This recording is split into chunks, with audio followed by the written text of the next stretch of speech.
des négociations, qui ont les leviers. Les grands lobbies financiers sud-africains disent que oui, monsieur Mandela, à partir du moment où tu ne vas pas dans une réforme brusque, forte, brutale, tu vas sur une réforme de 30% sur les 10 ans.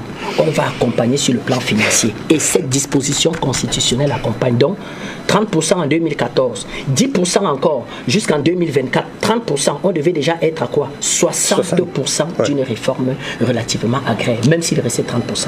Voilà là où moi, je dis, je regarde, on verra, mais laissez-moi être un peu sceptique. Allez, sauf que depuis l'audit effectivement présent de 2017, plus de 25 ans après donc l'apartheid aboli en 91, seuls 4% des terres arabes appartiennent à des Noirs, alors qu'ils représentent 80% de la population. À l'inverse, 72% des terres sont détenues par 36 000 fermiers blancs. Tout à fait. Alors que les blancs ne représentent moins de 8% de la population. Alors, comment voudrait donc, président Manakani, qu'un tel statu quo soit maintenu à la tête d'un État comme celui de l'Afrique du Sud? D'abord, il faut rappeler que nous donnons l'impression d'être divergents, fortement divergents, alors que souvent, si on s'écoute, on dit la même chose. On dit la même chose, souvent quoi qu'on est divergent, c'est important de s'écouter, alors que souvent on dit la même chose. C'est le cas entre Jonathan et le professeur Bekima, parce qu'il est professeur, n'oubliez pas. Voilà. Il y a un vrai professeur d'ailleurs. C'est le cas entre le professeur Bekima, Jonathan et le professeur Belek. C'est le cas entre Jonathan et Tassinda. C'est le cas de Tassinda et le docteur Bekima. Parce que quand j'ai eu le temps d'écouter, vous voyez qu'en réalité, il n'y a pas trop de... non, il n'y a pas de désaccord fondamental. Il y a des nuances d'approche.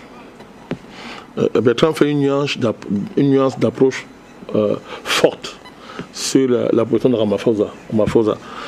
Alors que Jonathan et les autres, on est sur des principes, c'est-à-dire que la posture de Ramaphosa dans le cadre de la crise en RDC, c'est dans le cadre des principes.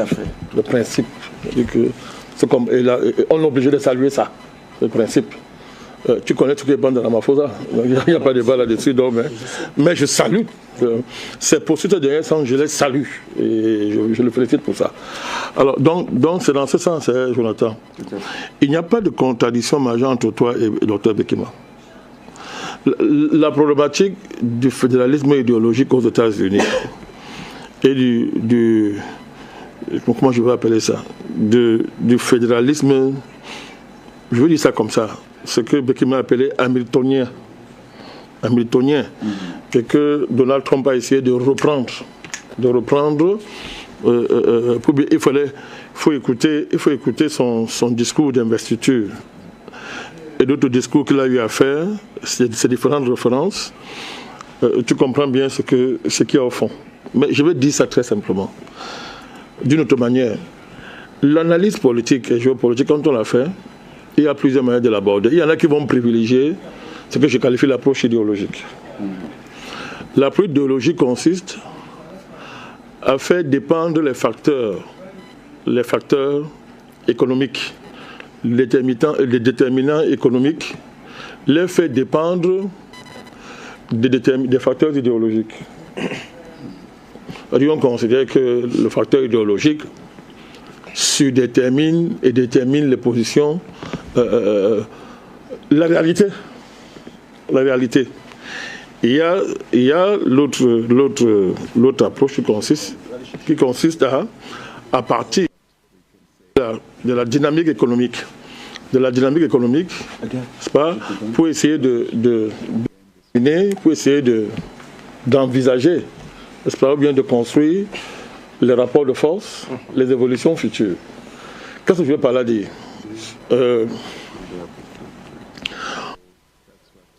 Trump. Si on ne prend pas en compte la contradiction qui travaille aujourd'hui, je l'ai dit, qui travaille le monde capitaliste, et la fracture qu'elle a créée en son sein et au sein de l'Occident. D'abord, puisque l'Occident a dominé le monde sur la base du paradigme capitaliste. Hier, Entre autres, ce qui a fait la force de l'Occident, c'était entre autres sa relative unité. C'est-à-dire qu'il y avait une unité occidentale autour du capitalisme. Le capitalisme faisait l'unité fondamentale de l'Occident. Je te dis ceci, Jonathan. La bifurcation qu'a prise le mondialisme, à savoir qui est une mutation du capitalisme pour faire du capitalisme désormais une aventure qui conduit, une aventure qui désormais n'est plus seulement économique, mais devient politique, dans le sens que les acteurs capitalistes orientent l'avenir du monde. Jonathan, tu parlais de Elon Musk. C'est ça les enjeux aujourd'hui autour de la 4e révolution industrielle et tout ce qu'il y a dedans, à savoir la destinée de l'espèce humaine. Tu as l'autre, appelons ça le vieux capitalisme, appelons ça comme ça, qui lui considère que ce sont les nations qu'il faut préserver. Donc, si tu t'écartes de cette fracture fondamentale, tu ne vas pas comprendre Donald Trump. Tu vas le réduire à ce que tu appelles chef de voyou. C'est ça le problème, c'est ça la divergence de toi et Bekima. Et il est là, si il n'est pas d'accord avec moi, le débat est ouvert. On est là pour débattre, on débat. Le débat ici, il n'y a pas de maître ici, on est là pour débattre. Donc c'est ça, donc je pense que on ne comprend pas ça. Si on s'écarte de cette rupture qui s'est opérée au cœur du capitalisme, qui fait même qu'il y a même une sécession, on va dire la deuxième sécession et la troisième sécession. Première sécession, c'est le schisme historique, le schisme, Rome. Deuxième sécession, la bagarre entre Constantinople, tout près, et les Russes, turco-ottomans et les Russes. Aujourd'hui, il y a une troisième sécession de l'Occident. C'est la seule même dynamique qui sont en train de mûrir, qui mûrissent. Cette sécession, c'est qu'aujourd'hui, le capitalisme s'en fiche pas mal des peuples. Tout à fait. Il en a fini avec le peuple, il en a fini avec la force de travail humain. Il est en train d'inventer une nouvelle force de travail qui est le robot, qui va déclasser l'humain. Et cet humain-là, par le néo-malthusianisme, il faut nettoyer la terre. Il faut nettoyer la terre qui est submergée par un surplus d'humains inutiles. Qu'il faudra nettoyer. C'est ça les enjeux écologiques, c'est ça les histoires autour du climat, etc. Les enjeux autour de la santé, autour des pandémies ou bien des pandémies, si tu veux. Donc, voilà. Si tu comprends, sinon, tu réduis Tom à un voyou comme tu fais. Non, il n'est pas que ça. C'est vrai, c'est un chef voyou. Mais, tu dis que Tom est voyou, ça veut dire, dis d'abord que l'Amérique, c'est un État voyou. Tout à fait. Voilà, parce que c'est une mafia. L'État américain est une mafia. Elle est une mafia comme ça. Donc il est normal que tous ses meilleurs enfants soient des mafieux. Trump en est un. Mais même entre les mafieux, il y a une différence. Hein? Je ne dirais pas ce qu'à dire qu'il y a les bons mafieux et les mauvais. Mais il y a les mafieux différents. J'ai eu peur de ça. Voilà. Hein? Non. Il y a les mafieux différents. Même les mafieux ont des intérêts différents. Divergents. C'est important, il faut bien comprendre ça. Alors, quand Donald Trump vous dit « je quitte l'OMS », nous on est content, oui ou non? On est content. Mais alors, et c'est important parce que dans l'enjeu de l'OMS, c'est la survie de l'espèce humaine. Puisque les vaccins et consorts, il n'y a plus de débat dessus, on sait où ça part. Tout à fait. Quand Donald Trump, quand le Congrès américain pond enfin un rapport où on reconnaît que le Covid, c'était une escroquerie mondiale. C'est-à-dire un des plus grands crimes contre l'humanité. Et que Donald Trump nomme comme secrétaire à la santé quelqu'un qu'on appelait hier complotiste, qui est le petit-fils de Kennedy, qui lui vient dire que je viens nettoyer cette affaire et que maintenant il faut qu'on arrête Fauci, le cerveau du crime lié au Covid. Fauci. Est-ce que oui, Fauci. Fauci, moi je dis quoi avec Fauci. J'essaie d'américaniser le nom. Tu l'appelles comme un Italien. Oui, si tu veux, Fauci. Il doit être italien en passant. Donc, quand Trump le fait, on est content. Ça nous concerne directement. Voilà. Il a comme ça, comme tu as parlé du genre, c'est pas seulement le seul endroit. Il y a beaucoup de sujets comme ça. On est d'accord avec lui. Et là, ça fait pas de lui un chef voyou. Ça veut dire quand même qu'il connaît un peu ce qu'on appelle, un peu dans une certaine mesure, l'espèce humaine. Mais, Président, est-ce que les voyous ne connaissent pas l'espèce humaine? Il y en a qui ne connaissent pas. Les voyous sont pères d'enfants. Les voyous de l'État profond démocrate. Je parle, est-ce qu'ils connaissent l'espèce humaine? Non, eux, les pervers, c'est autre chose. Mais si ça t'était dit, non, il te dit que tiens. Mais Président, il faut tenir compte aussi de ma typologie. Il y a les pervers d'un côté et les voyous d'un côté. Non, je dis ceci, on ne se comprend pas. quand, dans le rapport géopolitique, je ne te l'apprends pas. L'émotion passe en second. On est d'accord? Tout à fait. Donc, j'ai dit Trump est un allié objectif, non? Oui. Mais alors, c'est tout ce que je te dis. Le débat est clos. C'est ce que Becky m'a essayé de te dire. Et nous devons tenir compte de ça. Deuxième chose, Trump n'est pas encore installé au cœur du pouvoir. Il vient de s'asseoir. Et l'État profond précipite des dossiers pour l'embarrasser.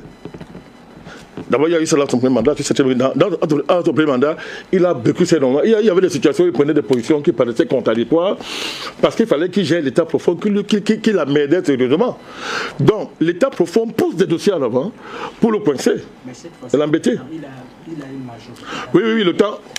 Certaines déclarations inquiètent un peu. La déclaration, par exemple, sur Gaza, c'est-à-dire que même les Juifs en Israël lui ont dit que c'est pas possible. Tout à fait. Même les Juifs, Tout à fait, lui ont dit que c'est pas possible. Tu peux pas faire ces déclarations. Tous les alliés des États-Unis. Maintenant, il faut qu'on s'entende. L'Égypte et tout. Il faut qu'on s'entende. Est-ce que c'est Gaza? J'ai dit qu'il a raison. Mais quand je parle de... Je dis que... Mais toi tu es gentil. J'appelle Trump qu'il a le comportement de fou. Ouais. Mais j'ai tout à l'heure, moi et toi, d'accord que... Mais est-ce qu'un jeu politique, on gère ce genre d'émotion? Non. Je dis qu'à partir du moment où il est l'allié objectif, on le gère en tenant compte de ça. C'est ce que je suis en train de te dire. L'Afrique n'attend rien de Trump. Si un Africain a quelque chose de Trump, c'est son problème. Ouais.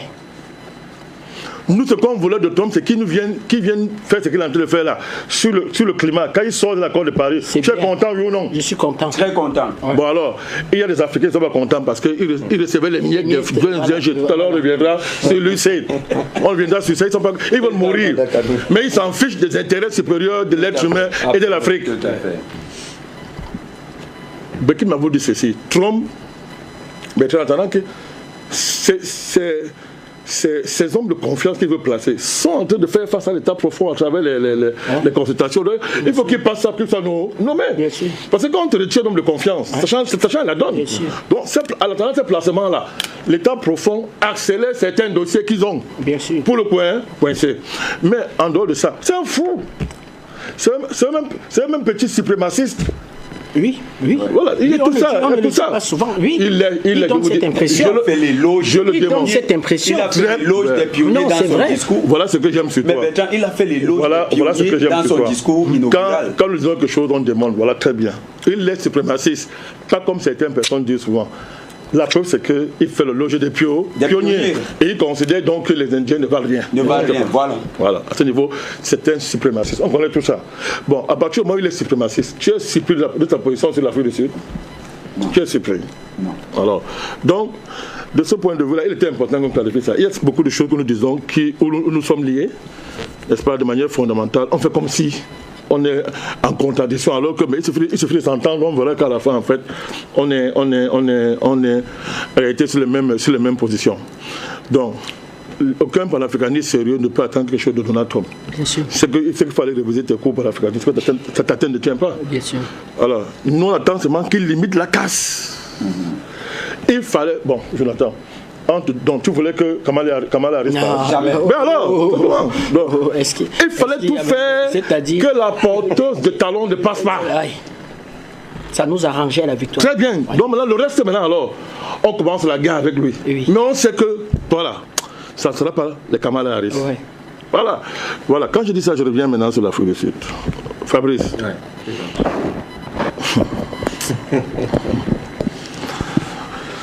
Ouais, l'Afrique a trop de problèmes. L'Afrique a trop de problèmes. Ça dit, est-ce que vous savez ce qu'on veut nommer? Au-delà de vous parler de la terre, tout ça, c'est bien tout ça. Est-ce que vous savez qu'on est en face d'un processus qui se fait devant nous, visant à normaliser l'inacceptable et l'intolérable? Les Occidentaux sont doucement, avec la complicité des Africains, historique de Ramaphosa et de Mandela. Vous avez dit qu'il y a Mandela 1, Mandela 2. Mandela 2, c'est la négation de Mandela 1. Je vous ai dit ça ici. Vous êtes ici, d'accord. Non, Mandela 2, c'est depuis qu'il est sorti de prison, il a commencé à négocier. Le prix Nobel de la paix. Très bien. Qui a été célébré, élevé au niveau d'un demi-dieu par les Blancs. Universel. Et qui a trouvé que Winnie Mandela était pire que Peter Botha. pour ne citer que Peter Botha. Ce sont ces conséquences qu'on est en train de gérer jusqu'à présent là, je vous dis. Alors qu'est-ce qu'il y a au fond? On est devant vous, l'Occident est en train de vouloir normaliser l'inacceptable et l'intolérable. C'est quoi? Ça, comprenez bien Donald Trump. On veut nous faire admettre que désormais, les Huguenots là, les gens là, sont chez eux en Afrique du Sud. Tout à fait. Si vous acceptez ça, c'est fini. C'est fini. Et moi je vous dis, ce n'est pas un enjeu seulement sud-africain, c'est la mort de l'Afrique. Parce que qu'est-ce qu'on veut greffer? C'est une greffe. Je répète encore, c'est une greffe. Elle est même plus qu'anthropologique. C'est une greffe. Elle est plus qu'anthropologique. Je ne dirais pas raciale. Pour que professeur Bellet, qui est spécialiste du racisme, là, il va voir si en disant son bascule dans le racisme. Mais j'ai dit, c'est une greffe plus qu'anthropologique. C'est un mélange. On est en train de faire une fusion. Et comme par hasard, ton ancien ami Hachem Bembe adore les fusions. Il adore, je dis ton ancien ami. Je n'ai pas dit que tu es toujours son ami. Il adore les fusions, le créolisme, des bêtises comme ça. C'est-à-dire le syncrétisme. En fait, c'est une espèce de greffe, j'allais dire, elle est même génétique. Non, c'est sérieux, écoute-moi très bien. La greffe vise à faire admettre que les Huguenots sont désormais chez eux, comme Israël, les sionistes sont chez eux en Palestine. Tout à fait. C'est ça. Écoutez-moi très bien. Si vous admettez ce principe, ça a des conséquences. Et je vais vous dire pourquoi Bertrand ne s'entend pas avec Ramaphosa. C'est ça mon problème. C'est-à-dire que si vous admettez le principe là, ça a des conséquences. C'est-à-dire, le vrai débat c'est de savoir, est-ce que nous admettons que les Huguenots blancs en Afrique du Sud sont chez eux? Sont chez eux. Voilà le vrai débat. Ont même droit à une miette de terre. Voilà le vrai débat. Tout à fait. Une miette de terre. S'ils sont chez eux, ça a des conséquences que ça entraîne. Un, l'Afrique du Sud n'est plus un pays africain. Négro-africain. Or, je vous rappelle que, historiquement, l'Afrique du Sud, c'était un État négro-africain. L'Empire Sosa. 100%. Comment on fait pour nous dire, nous faire admettre que ce pays n'est plus un État négro-africain? Alors, président, beaucoup diront que refuser d'admettre aussi la contribution, ou alors l'idée de la présence des Afrikaners, ou alors que, comme vous les appelez, ce serait rejeter un pan de l'histoire de l'Afrique du Sud. Si vous ne connaissez pas, il n'y a jamais levé si je pars. Mais c'est bien de faire ça, parce que vous reprenez des arguments qu'on révèle quoi? Ce serait faire comme une forme de passer l'éponge sur une bonne partie de l'histoire africaine. Hitler, c'est l'histoire de l'Europe, non? N'est-ce pas? Oui. L'antisémitisme, c'est une histoire de l'Europe, non? N'est-ce pas? Je vous réponds non. Regardez comment. N'est-ce pas? Pourquoi ces gens-là disent que c'est le péché des péchés? C'est-à-dire qu'on ne transite pas dessus, on ne négocie pas dessus. Pourquoi? Parce que tous les parties de l'histoire sont acceptables et normalisent des choses qu'on ne peut pas accepter, monsieur. Tu ne viens pas chez moi prendre ma maison et me dire que, monsieur, dis qu'il était normal que je prenne ta maison. C'est normal. Ne rappelle plus jamais un jour que c'était ta maison ici. Oublie que c'était ta maison. Moi et toi, on n'a même pas l'égalité. Ce n'est pas ta maison. C'est désormais la mienne. Mais vous êtes sérieux? C'est ce que moi, je peux pardonner à Mandela. Moi, Babakane. Il aurait même fallu qu'il ne lutte même pas. Au lieu de faire ça, il aurait fallu qu'il ne lutte même pas. Qu'il fasse autre chose. C'est lui qui met les bases des accords sur la répartition des terres. Je vais vous dire comment l'affaire est très avancée. C'est grave. Parce que vous faites le débat, vous tournez. La terre n'est qu'un. La terre, c'est un aspect d'un problème plus profond. Oui. Les Huguenots sont-ils chez eux, oui ou non? Et quand on n'est pas chez soi, est-ce qu'on se comporte comme si on était chez soi? Au point de tout prendre. Vous prenez les choses des gens, vous les massacrez, vous les tuez pendant plus de 300 ans. Vous imposez les négociations. Et on fait les négociations bidons, vous ne perdez rien. On ne vous juge même pas. Parce que si on vous énerve, vous allez partir avec l'économie. Et que si vous partez avec l'économie, ils vont mourir de faim parce qu'avant vous, Ils étaient affamés. Ouais. Il y a pas. Vous êtes tellement des génies agricoles que si vous partez, les Sud-Africains vont mourir de faim. Ouais. Parce qu'avant vous, ils n'ont jamais su ce qu'on appelle se nourrir. Moi, je vous dis, si vous admettez le principe qu'ils sont chez eux, mon cher Fabrice Ndom, il y a une conséquence. Les conséquences, c'est quoi? Écoutez-moi très bien. Je dis que c'est une greffe, c'est quasi génétique. Si l'Afrique accepte ce mélange en Afrique du Sud, l'Afrique, c'est fini, hein? C'est fini. Les gens qu'on a à l'Union africaine là. Tu parles de qui? Ce qu'on a là. De l'Union africaine? Oui. S'il te plaît, ne me donne pas les mots de tête. Donne pas les mots de tête. Je vais dire des mots que je ne peux pas utiliser ici. Si cette greffe-là, si elle prend l'Afrique, c'est terminé. Pourquoi? Si vous admettez que l'Afrique du Sud appartient, que les Huguenots sont chez eux, vous oubliez la conception africaine de la terre. Je répète, vous oubliez la conception africaine de la terre. 2. Vous admettez que les terres là leur appartiennent. Vous admettez que les terres là leur appartiennent. 3. Vous acceptez, Jonathan, que désormais, parmi les valeurs économiques africaines, il y a le capitalisme qui est une valeur fondamentale. Parce que les Huguenots sont les capitalistes. 4. Vous acceptez que l'État n'a aucun droit sur la monnaie. Parce que là-bas, chez vous, là-bas, chez eux, là, la monnaie appartient... Le rente. Ça appartient à qui? La banque centrale appartient à qui? À des privés, aux blancs. Aux blancs, écoutez bien. Ça appartient aux blancs. Donc, vous acceptez ça, cher ami. 5e conséquence, vous admettez qu'il n'y aura plus jamais d'armée nationale à l'Afrique du Sud. Ça serait une juxtaposition d'armée privée au service, je ne sais pas ce que vous appelez, je ne sais pas comment on va qualifier ça. C'est ça les enjeux. Vous vous êtes demandé pourquoi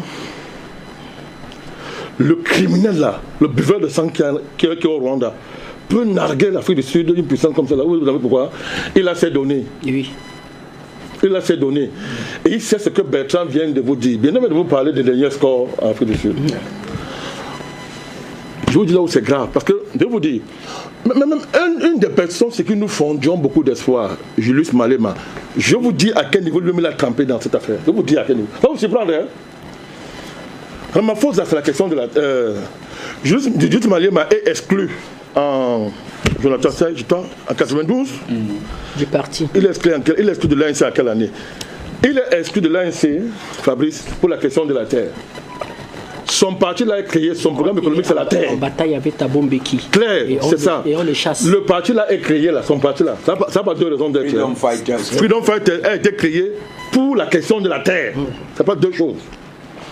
Il est resté très constant. Mais il n'y a pas longtemps, Jonathan, ton ami Malema a mis du lot dans son vin à quel niveau? Malema dit maintenant que les LGBT, c'est une chose qu'on doit accepter, c'est une bonne chose. Hein? Malema. Je vous dis, allez, va te renseigner. Je suis très sûr. Allez fouiller, moi je vous dis. Le jour où j'ai vu ça, j'étais devant à la maison comme ça, j'ai fait au moins une heure de temps avant de trouver mes sens. Mais je comprends. Dans le contexte de l'Afrique, si tu veux le pouvoir, ne touche pas au totem qu'on appelle nation arc-en-ciel. Vous vous demandez ce que veut dire nation arc-en-ciel? Ça veut dire nation LGBT. Laissez les gros mots là quand vous dites que ça c'est l'histoire de francs-maçons pour tromper les naïfs. L'histoire de Mandela. Le vrai sens c'est LGBT. Or, que veut dire? C'est leur totem. Vous acceptez ça, c'est fini. Vous voyez comment ça commence à évoluer. Je vous dis, depuis quand Kagame, ce criminel, criminel assassin, un buveur de sang comme ça, depuis quand ce monsieur peut parler à l'Afrique du Sud? Vous savez pourquoi? Tout à l'heure, je vais vous dire sur quoi il s'appuie pour parler, pour dire ce qu'il est en train de dire. Donc c'est ça. La question de la terre, ce n'est pas simplement cette affaire que vous entendez là. C'est tout ce que je suis en train de vous dire là. Or, à partir du moment où vous posez ce principe, Dr Bekima vous a expliqué quels sont les intérêts qu'il y a en Afrique du Sud, les liens qu'il y a entre ces intérêts, entre Trump, Israël et l'Afrique du Sud, et qui explique sa sortie. Je vous ai dit qu'à partir du moment où nous considérons qu'il était un suprémaciste, le débat est clos. On comprend pourquoi il a fait cette sortie. Donc, et nous, maintenant, nous avons apprécié la réaction de Ramaphosa à Bertrand. C'est là où moi j'apprécie cette réaction. Il lui a demandé d'aller se balader, d'aller se faire foutre. Oui, voilà, c'est ça. Ramaphosa a été clair. Il va te faire foutre. Il lui a rappelé que ancien génocidaire. Oui. Vous avez génocidé les Indiens, tu viens me parler ici. Oui. On se passera facilement. On apprécie ça. On a apprécié la réaction. C'est une bonne chose. Ramaphosa a été clair. C'est une très bonne chose. On espère simplement que Julius Malema et les autres, n'est-ce pas, le parti blanc qui fait sa main de travail les noirs là, il faut le chasser. C'est un faux jeu. Il veut une majorité. Non, c'est le jeu. Ils sont en train de vouloir banaliser ce que je suis en train de vous dire. Et en acceptant le jeu de la fausse démocratie là, que le Mandela a amené là-bas, c'est la mort de l'Afrique du Sud. C'est que nous, présidents aussi, on a beaucoup apprécié le fait que l'Afrique du Sud soit dans les BRICS, a le plus petit produit intérieur brut, mais booste les BRICS. Hein? Oui. Et rappelez-vous quand il a fallu se prononcer sur Gaza, même nos musclés russes étaient un peu j'ai crié, ici avec Banda, on a crié, même maintenant notre ami Xi Jinping. Mais c'est Ramaphosa. Non, c'est le plus petit des BRICS. Oui, c'est lui qui a dit que c'est un criminel. L'action d'Israël à Gaza comme étant un véritable génocide. Voilà. Et demander même à la Cour pénale internationale, c'est-à-dire la Cour internationale de justice de se saisir de ce monsieur. Voilà. Donc les positions de Ramaphosa, président... C'est ça que j'apprécie de dire ainsi. Mais en même temps, Bertrand, là où ton interpellation est importante, c'est que à la fin, quels sont les intérêts de classe de M. Ramaphosa? Quels sont les intérêts de classe de l'ANC aujourd'hui? Vous voyez qu'une bonne partie de l'aile populaire de l'ANC est partie. Oui.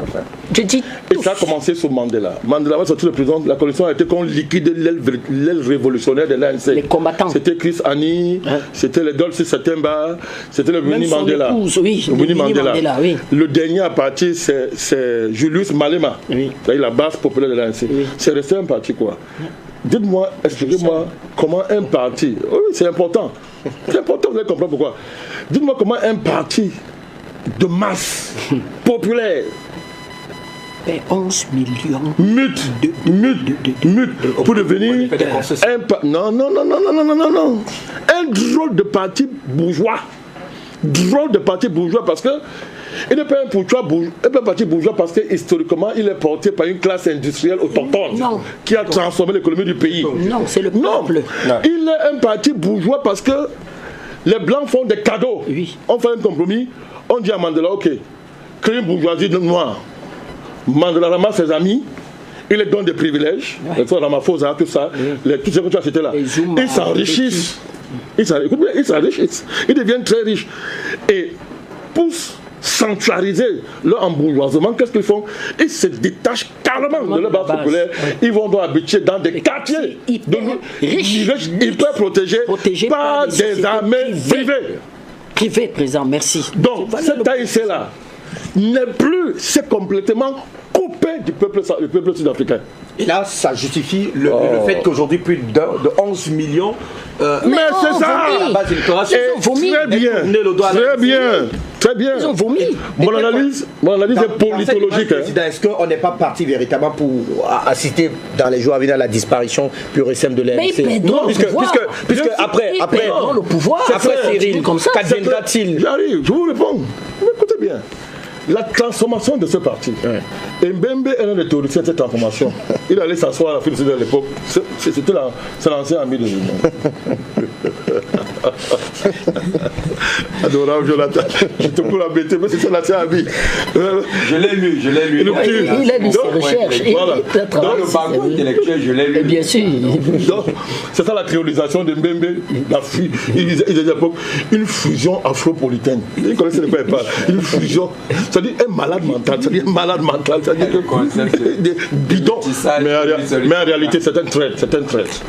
C'est tout ce qu'ils voulaient cacher dans tout ça.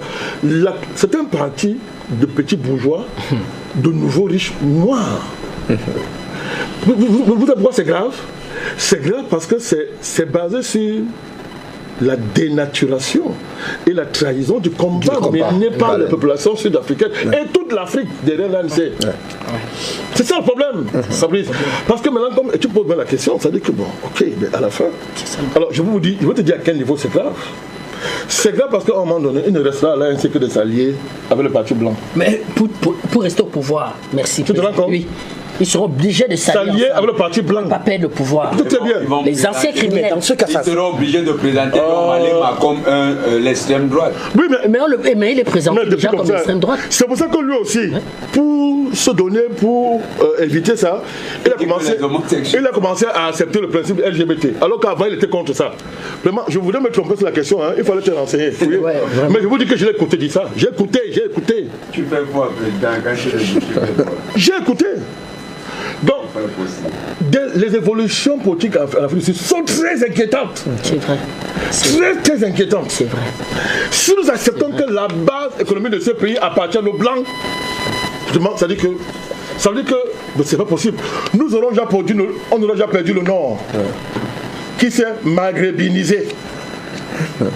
On est passé de négro à maghrébinisation. Métis, afro, orientaux. Je dis bien à maghrébinisation. Maintenant, alors, au Kabla, au sud, qu'est-ce qu'on est en train de vous faire? Au flanc sud de l'Afrique, on est en train de créer un monstre. Un monstre. J'ai dit un monstre. Sous couvert de métissage, de nations arc-en-ciel, des bêtises comme ça, on veut reproduire ce que l'Amérique a fait là-bas aux Indiens. S'il faut une nouvelle laisser cheveux. Mais Fabrice, c'est grave. C'est grave. Donc, c'est donc pour ça que vous voyez, Salon Bertrand est en train de nous interpeller. Alors c'est allé tellement loin que même nos frères sud-africains, le peuple sud-africain, tellement désarçonné, s'est mis à haïr ses frères africains. Oui. Une xénophobie. Les crimes de xénophobie. Oui. Parce que tellement ils ont été désillusionnés et abandonnés. Et qu'ils ont dit que bon, ok, attaquons le plus proche, le plus faible. Nous ne sommes pas entrés dans les quartiers bunkerisés de nos anciens amis. Oui. De nos anciens amis. C'est ça.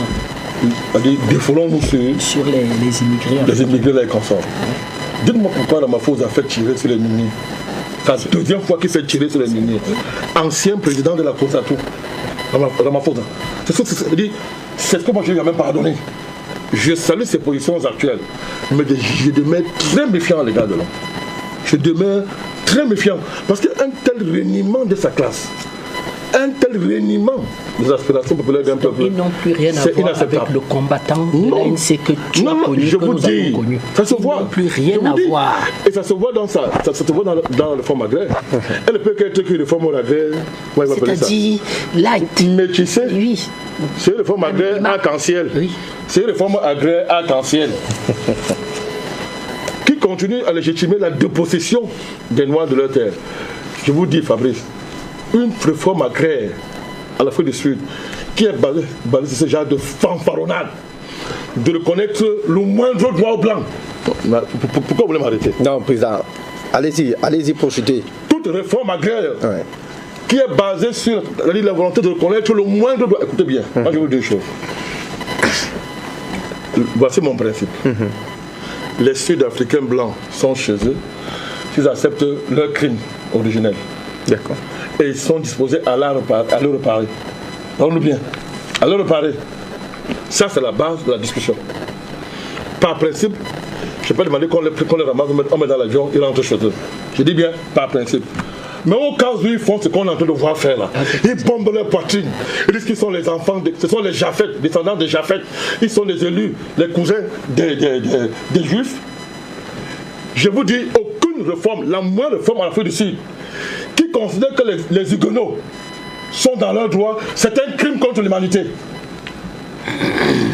La réforme, c'est pour les millions d'Africains, de Sud-Africains, qui veulent la terre. Comme avant l'invasion et la colonisation des Huguenots. Oui, monsieur. Alors, quand vous parlez de Zimbabwe, vous dites que Mugabe était brutal. C'était sans... Vous êtes sérieux? Bon, ceux qui ne sont pas brutaux, quels sont leurs résultats? Les modérés là, les sages là, leurs résultats sont où? Zéro.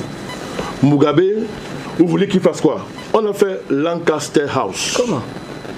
Les accords sont là, clair, noir et blanc. Signé. Quand le temps arrive, les blancs refusent de respecter. Mugabe fait quoi? Vous voulez qu'il fasse quoi? Comment?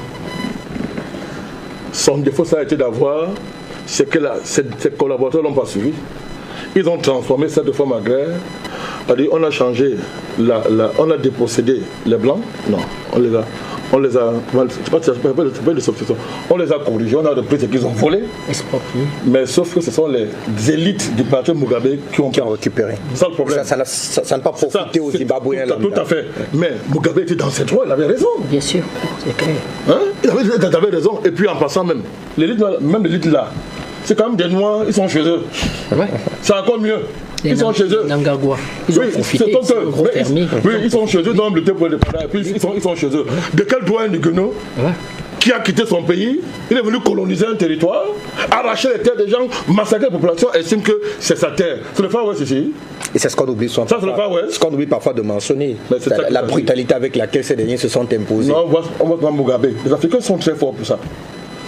Les Africains sont très forts pour ça. Refermant présent. Voilà, donc. On dit que non, Mugabe était violent. Il était violent, quoi. Alors, ma pause, là, ça va donner quoi? Ça va donner quoi? On verra. Tout à l'heure, on parlait de la ADC. Je vous dis directement. Les connexions qui entre Afrique du Sud et l'ANC, c'est qui explique que le chemin de fer se prend pour Dieu. Merci à vous, très chers messieurs. Le temps d'une transition, on évoque la situation à Goma et on entrera avec vous, professeur Jean-Paul Bellec. La transition que nous